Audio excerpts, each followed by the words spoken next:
Guys কি হয় মোৰ খবৰ ভাল অন্য এটি ভিডিঅ'লৈ স্বাগতম জনাইছোঁ। অনুগ্ৰহ কৰি কোনো স্কিপ নকৰাকৈ সম্পূৰ্ণ ভিডিঅ'টো চাই থাকিব। নমস্কাৰ বন্ধু বান্ধৱীসকল, স্বাগতম জনাইছোঁ মোৰ অন্য এটি ভিডিঅ'লৈ। বন্ধু বান্ধৱীসকল, অসমৰ জনপ্ৰিয় অভিনেত্ৰী তথা বোলছবি জগতৰ মোহময় অভিনেত্ৰী শ্যামলতিকা শৰ্মাৰ আছে এটি বহুত বেছি ভাল খবৰ। হয় বন্ধু বান্ধৱীসকল, শ্যামলতিকা শৰ্মাৰ এই ভাল খবৰটো তেওঁ নিজে ছ'চিয়েল মিডিয়াত শ্বেয়াৰ কৰিছে। এই ভাল খবৰটো পাই তেওঁ অনুৰাগীসকলে শুভেচ্ছাৰে উপচাই পেলাইছে। পিছে জনপ্ৰিয় অভিনেত্ৰী শ্যামলতিকা শৰ্মাৰ অভিনয় চাই কোনে কোনে বেছি ভাল পায়, প্লিজ আপোনালোকে কমেণ্ট কৰি জনাব। জনপ্ৰিয় অভিনেত্ৰীৰ এই ভাল খবৰটো হ'ল যে এইবাৰ শ্যামলতিকা শৰ্মাক বহুত দিনৰ মূৰত আপোনালোকে থিয়েটাৰৰ মঞ্চত দেখিবলৈ পাব।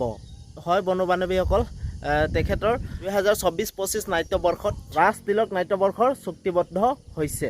অহা 24-25 নাট্য দল অসমৰ আগশাৰী নাট্য দল ৰাজ তিলক থিয়েটাৰৰ সৈতে চুক্তিবদ্ধ হৈছে। জানমণি খ্যাত মোহময়ী অভিনেত্ৰী শ্যামলতিকা শৰ্মা আৰু তেখেতৰ লগত থাকিব সুদৰ্শন অভিনেতা ৰাগ ঐনিত্যম। তিনিখন খুব ধুনীয়া নাটকেৰে ৰাজ তিলক থিয়েটাৰৰ মঞ্চ ভুৱনী কৰিবলৈ আহি আছে অভিজিত ভট্টাচাৰ্যৰ ৰাজপথৰ ৰাজকুমাৰী দিব্যজ্যোতি শৰ্মাৰ সেন্দুৰীয়া মন, আৰু এখন হৈছে নীলা চকুৰ গান প্ৰণৱ বৰুৱাৰ। সঁচাকৈ এই খবৰটো পাই বহুত ভাল লাগিল, আৰু আপোনালোকে মোৰ ভিডিঅ'টো চাই কেনেকুৱা পালে প্লিজ আপোনালোকে কমেণ্ট কৰি জনাব। তো ঠিক আছে, বাই বাই, নতুন এটা ভিডিঅ' আপোনালোকৰ লগ পাম।